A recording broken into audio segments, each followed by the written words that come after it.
कहानी एक छोटे से गांव से शुरू होती है जो जादुई विरासत के जंगल के करीब वाक़ है।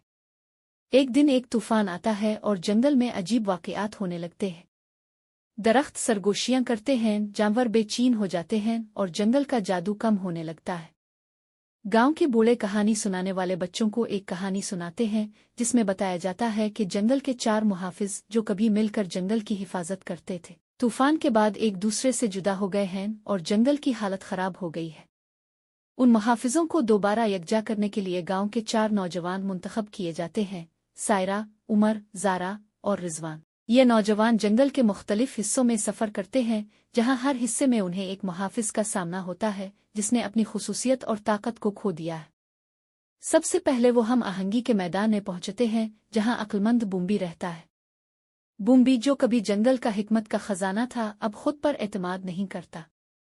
सायरा इसे याद दिलाती है कि इत्तेहाद में ही ताकत है और वो दोबारा बूम्बी की मदद हासिल करने में कामयाब होती है।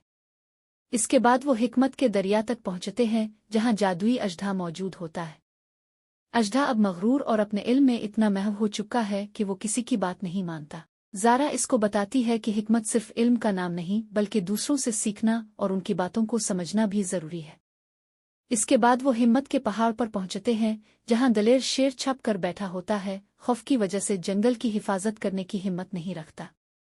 उम्र उससे बात करता है और इसे बताता है कि हिम्मत खौफ के बावजूद आगे बढ़ने का नाम है। शेर दोबारा अपनी ताकत को पाता है और उनके साथ सफ़र पर निकल पड़ता है। आखिरकार वो सच्चाई के गार में पहुंचते हैं जहां शिफा देने वाला हिरन छप कर बैठा होता है, खौफ के मारे जंगल की हालत का सामना नहीं कर पाता। रिजवान इसे समझाता है कि सच का सामना करना ज़रूरी है ताकि हम अंदर से शिफा पा सके। हिरन इसकी बातों से मुतासिर होकर अपनी पनाहगाह से बाहर आता है और जंगल की ज़मीन की शिफा करने में मदद करता है। उन 4 मुहाफिजों का इत्तेहाद जंगल को फिर से जला बख्श देता है, दरिया साफ हो जाते हैं, दरख्त हरे भरे हो जाते हैं और जंगल की जिंदगी वापस आ जाती है। नौजवानों की मेहनत और इत्तेहाद ने यह साबित कर दिया कि किसी भी चैलेंज का मुकाबला सिर्फ तब किया जा सकता है जब हम सब एक दूसरे की ताकतों का एहतराम करते हुए मिलकर काम करें।